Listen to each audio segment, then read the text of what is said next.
Tollywood big fight ముగిసింది. ఇటు Telugu film chambers ఎన్నికల ఫలితాలు వెలువడ్డాయి. ప్రోగ్రెసివ్ ప్యానెల్ ఘన విజయం సాధించింది. ఫిలిం ఛాంబర్ చైర్మన్ గా సురేష్ బాబు ఎన్నికయ్యారు. ఫిలిం ఛాంబర్ కార్యదర్శిగా అశోక్ కుమార్, వైస్ ప్రెసిడెంట్ గా సూర్యదేవర నాగవంశీ ఏడాది పాటు పదవిలో ఉండబోతోంది ఈ నూతన కార్యవర్గం. ప్రస్తుతం ఇదే అంశానికి సంబంధించి సి కళ్యాణ్ మాట్లాడుతున్నారు. లైవ్ చూద్దాం. మా ప్రెసిడెంట్ ఎగ్జిబిటర్ సెక్టార్ నుంచి సురేష్ బాబు గారు ఫస్ట్ 1 ఇయర్ ఆయన ప్రెసిడెంట్గా ఉంటారు.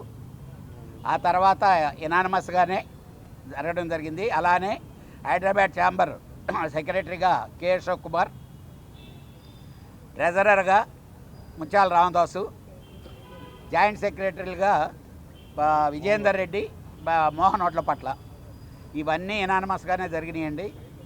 మంచి వాతావరణంలోనే ఎలక్షన్ అంతా ఫినిష్ చేసాం.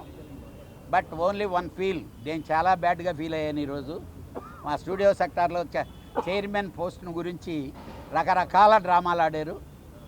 ఇలాంటిది కరెక్ట్ కాదు. మనం ఎలక్షన్లో ఓడిపోతే ఇంటికి వెళ్ళిపోవాలా. దొడ్డిదారిలో ఈ చేద్దాం ట్రై చేశారు. చాలా బాధపడ్డాను నేను. ఎందుకనంటే సిస్టమ్ ఈరోజు ఏం లేదు. ఇక్కడికి వచ్చి ఎవడైనా పని చేయడానికే ఇక్కడికి వచ్చేది. బట్ ఏదైనా కానీ స్మూత్గా అన్నీ జరిగినాయి. అలానే విజయవాడ సెక్రటరీగా బేకరీ ప్రసాదు, తర్వాత గుత్తకల్లు సెక్రటరీగా జాయింట్ సెక్రటరీగా సాయిరెడ్డి,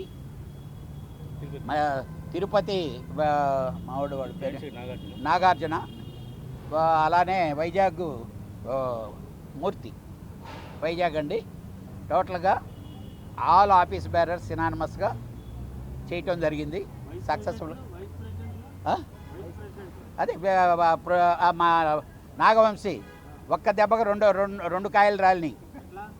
సితారా ఎంటర్టైన్మెంట్ నాగవంశీ పోరాడి ఎలక్షన్లో ఈసీ మెంబర్గా గెలిచాడు.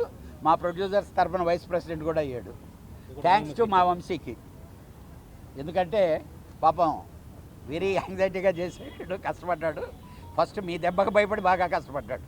Thank you. నమస్తే. 100% సెకండ్ ఇయర్ స్టూడియో సెక్టార్ నుంచి నేనే ప్రెసిడెంట్గా కంటెస్ట్ చేస్తున్నాను. Second year. నమస్తే.